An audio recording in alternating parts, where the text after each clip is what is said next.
going on, everybody? I am Tiffany B. I'm from the Stats on Stats podcast, and today we are here with Rico Randall from Tech Folks podcast. And we're at, you want to tell them where we are? We're at BSides St Pete in the flesh. What are we doing today? Are we drinking? I don't drink. Oh, she's not drinking.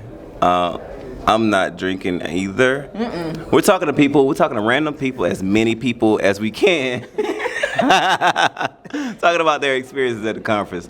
Our goal is to get out information so that people that are hopeful to attend the first conference can understand that what it takes, what they can get out of it, and some other things, right?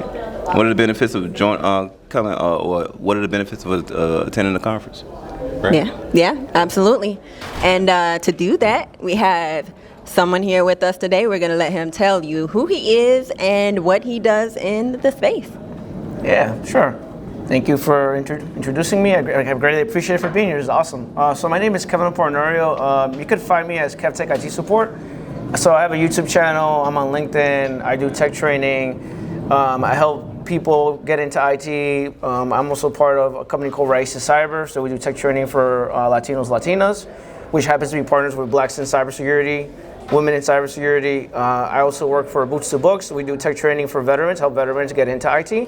And I work in cybersecurity, and I am a YouTube content creator, and that's a little bit about me in a nutshell. So yeah.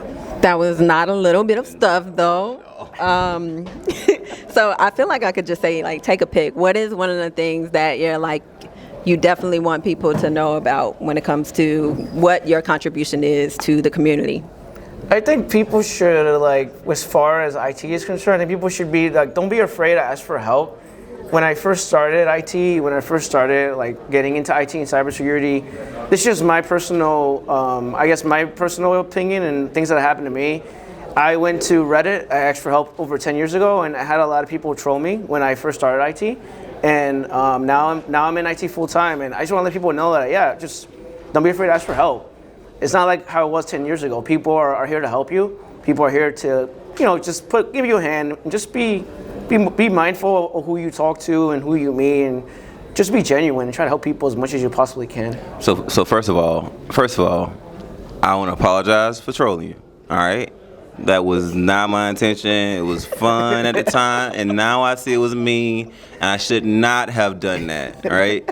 No, seriously. This obviously isn't your first rodeo, right? No. So my question to you is, what's your cadence for conference attendance, and how do you decide what conferences you're going to attend? So for me personally, it's going to go back to, I usually go to the talks, and I usually go for networking. So like, I love to network and talk to people, because I went to several conference events, and because of that, I'm able to actually do talks myself through some of these conference events.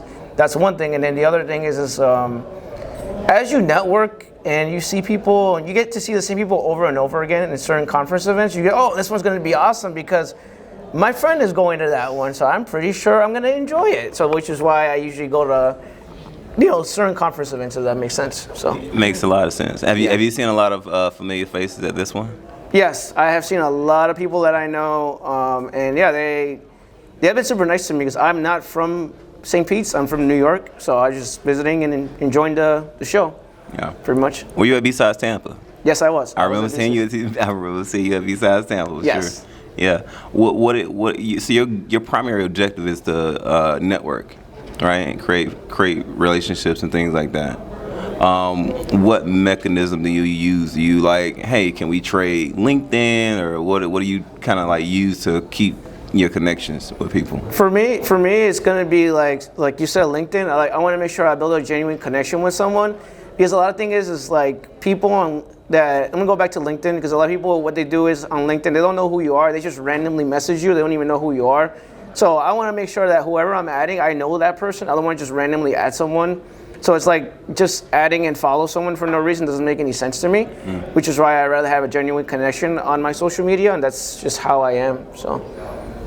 I like the way you put. I like the way you put that. Right, you kind of softly told people don't do this, because that's not the right way to do it. So don't make cold connections with people.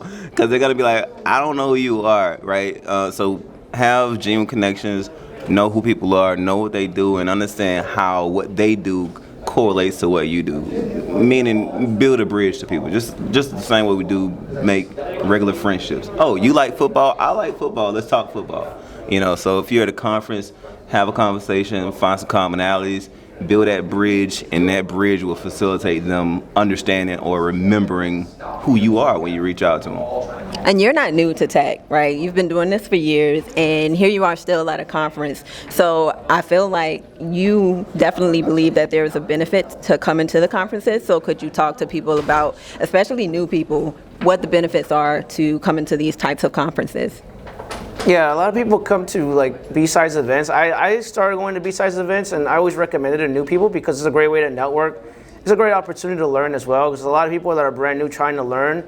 And then you go to the different booths, which is kind of cool because you get to see booths of people that are, we do certification training, or we have you get a diploma or a degree for this. Like, there's a lot of things available here. So like, same with all the other BSides, I always recommend network, try to learn as much as you can.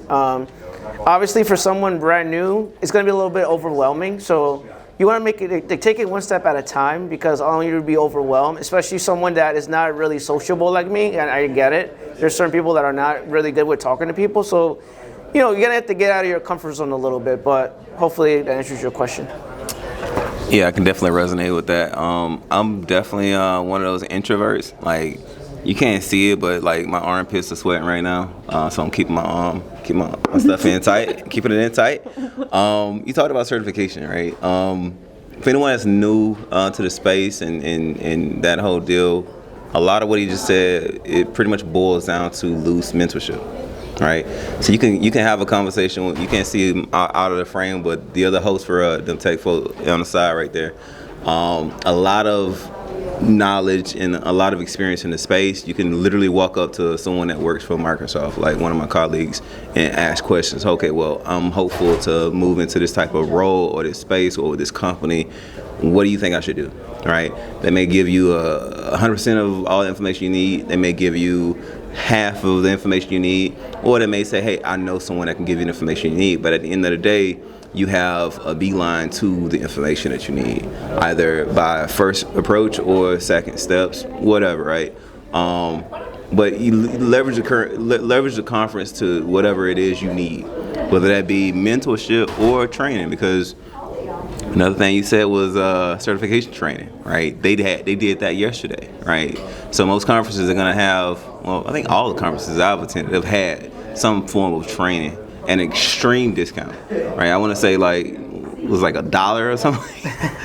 Where are you gonna get training for $1, right? I mean, you wanna speak to that? Have you done training at conferences before? Yeah. I've done some training. I've done some Try Hack Me. Some vendors I've been to, like Try Hack Me, Hack the Box. A lot of those types of training.